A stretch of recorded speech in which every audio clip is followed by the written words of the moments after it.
मुझे ऐसा लगता है कि इस दुनिया में जो लोग कुछ अलग करते हैं वो हमेशा याद रखे जाते हैं। हेलो हाय, मेरा नाम पंकज जीना है और आज हैशटैग किस्सा में जो किस्सा मैं आपको सुनाने जा रहा हूं उसका हैशटैग है लव मैरिज। उस दिन माँ जब नैनीहाल से घर आई, मुझे बस इतना पता था कि छोटे मामा अपनी ज़िंदगी का फैसला खुद ले चुके हैं। मैं 8वीं में पढ़ता था तब। हमारा और नानी घर का संबंध उन दिनों बहुत अच्छा हुआ करता था। गर्मियों और जाड़े की छुट्टियों में हम कभी किसी ख़ास जगह घूमने तो नहीं जा सके, लेकिन नानी के घर ज़रूर चले जाते थे। मेरी नानी का घर नैनीताल से कुछ 30 से 40 किलोमीटर दूर था।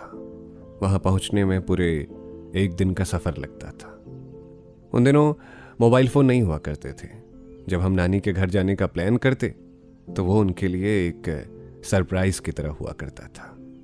मुझे हमेशा से लगता है कि ये बदलती तकनीकों ने हमारी ज़िंदगी के कई लम्हों को जानबूझकर हमसे छीन लिया है।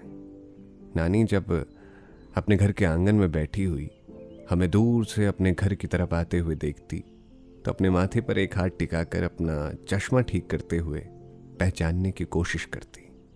जब वो जान जाती कि उसकी बेटी घर आ रही है और साथ में उसके नाती भी हैं तो एक हल्की सी मुस्कान उसके चेहरे पर उतर जाती।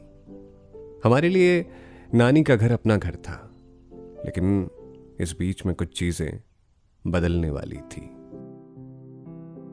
नाना जी से मुझे कभी कोई लगाव महसूस नहीं हुआ। नाना जी आर्मी में थे। उनका स्वभाव बच्चों को लेकर थोड़ा कड़क हुआ करता था। सच कहूं तो वो हमेशा मुझे एक अफसर जैसे लगे, एक ऐसे अफसर जो रिटायरमेंट के बाद भी अपनी नौकरी सुचारू रूप से कर रहे हैं। नानी की तुलना तो खैर किसी से नहीं की जा सकती। वो अलग थी थोड़ा। सुबह सुबह 5 बजे उठकर वो हर मौसम में भगवान जी से प्रार्थना किया करती थी। उनके मंत्रों की आवाज़ सुनकर सबकी नींद खुल जाती थी। शायद अब भी वो वैसी ही होंगी, लेकिन अब नानी की ज़िंदगी में बहुत कुछ बदल गया है। उस रोज़ भी कुछ ऐसा ही हुआ। माँ नैनीहाल के किसी फंक्शन से घर लौटी थी। उनके चेहरे पर चिंता और परेशानी साफ देखी जा सकती थी।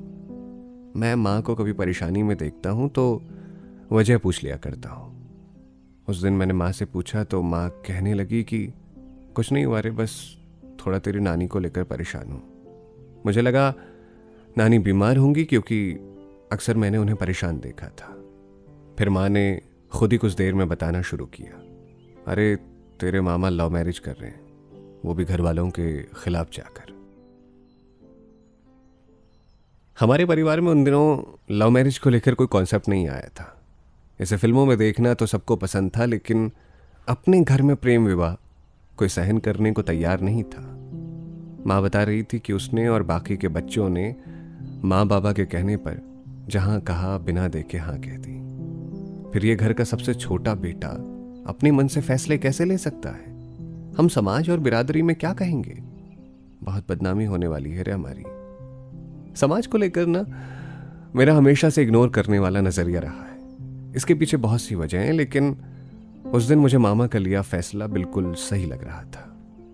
मेरी उम्र तब मुश्किल से 12 साल रही होगी, लेकिन मेरे लिए छोटे मामा हीरो रहे थे। मुझे लगा था वो जो भी करेंगे सही करेंगे। कुछ बरसों तक बहुत बातें बनी। लोगों की घंटों तक फोन पर और सामने बैठकर चर्चाएं होती रही। फिर धीरे धीरे सब कुछ सामान्य होता चला गया। अब तक मम्मी भी ये सब कुछ एक्सेप्ट कर चुकी थी। फिर एक दिन जब शायद हमारे एग्जाम थे, मम्मी नैनीहाल चली गई। छोटे मामा अपनी लड़ाई जीत चुके थे और वो शादी कर रहे थे। मेरे मन में बस इतना मलाल था कि मैं उनके शादी में शामिल नहीं हो सका। समाज कुछ बरसों तक बोलता रहा और अब उनके प्रेम के आगे चुप हो गया है। एक नई शुरुआत जब भी कोई करता है वो याद रखा जाता है। हमारे परिवार की पहली लव मैरिज के लिए छोटे मामा हमेशा याद रखे जाएंगे। हालांकि जिंदगी की भागदौड़ और व्यस्तताओं के चलते पिछले कई सालों से मैं उनसे नहीं मिल पाया, लेकिन उनकी समाज की परवाह ना करने की आदत ने मुझे हमेशा बहुत मदद की है।